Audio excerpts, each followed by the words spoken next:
This is my part 2 of the 150 grain 30 caliber cutting edge bullet. If you watch part 1, I have a third set of blocks in this line, and this is the one that you see stop in the gel. This is another one I found out at the range, and that's what they start looking like. These flat base ones are not overly coefficient, but they do a pretty good job overall. They're not a terrible coefficiency. My first shot, the higher velocity, I hit a little bit low in the gel, and it split the bottom of my block and the board I had it sitting on. And because of its bouncing around and tearing like it did, this right up here is not part of the permanent wound cavity, nor is this. But you can see the permanent wound cavity in there, where it splits the bottom of my block. Just up in here. Just up in here is all part of that first shot. So you have your start of expansion, almost exactly an inch.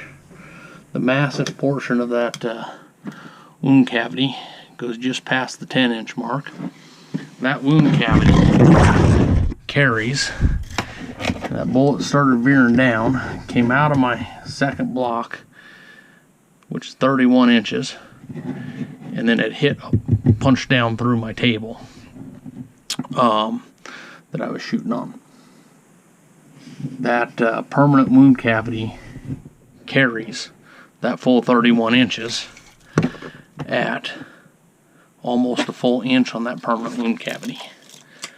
I'd have to say, at the high velocity, when that impacted the gel at 3,462 feet per second, that bullet by no means over-grenaded and did a beautiful job. My reduced load that hit the gel at 1,814 feet per second. You have your mushroom starting at about 1.25 inches. That good permanent wound cavity carrying to the 12-inch mark. There's a pedal there, a pedal down here that shed. Both of them almost exactly 11.5 inches. Bolt came into my second block, started veering up, veered out the top, and stopped in the edge of my third set of just scrap blocks that I had. That permanent wound cavity is about right on 3 inches. I have to say, I am more than impressed with how well these bullets did, both at high velocities and low velocities. Because in my testing, I found that lead core bullets, you absolutely don't want them moving over 3,000 feet per second out of the muzzle, or you can't shoot anything within 100 yards without just destroying it. These, I think, would do a phenomenal job, and yet they still perform quite well at long range. I'm definitely going to give these bullets a chance, see if I can get them shooting accurately out of one of my rifles. Hope you guys enjoy this video.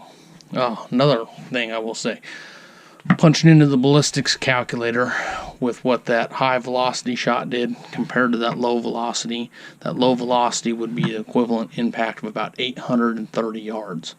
So a bullet that is actually going to not over destroy your meat at the muzzle, yet still perform over 800 yards, is a phenomenal bullet for the average everyday hunter who has no business shooting, over 500 yards really. So here's an excellent bullet on the business end. I can definitely recommend them to be used for hunting, and because they're full copper, you don't have to worry about the 3 to 4 petals they shed. If you happen to ingest them, they're just going to pass through you, unlike lead that can poison you. So a really good bullet to consider hunting with. They're definitely a little pricey for what they are, but they do perform well.